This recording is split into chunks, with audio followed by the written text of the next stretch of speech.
You ask Tiger to solve. This deals with linear equations with one unknown. The final result is x equals 11/7. Let's solve it step by step. Simplify the expression. Expand the parentheses. Simplify the arithmetic.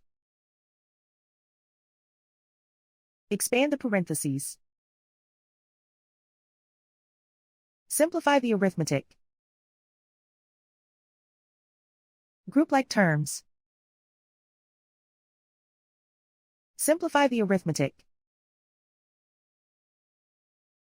Group all constants on the right side of the equation. Add 11 to both sides. Simplify the arithmetic.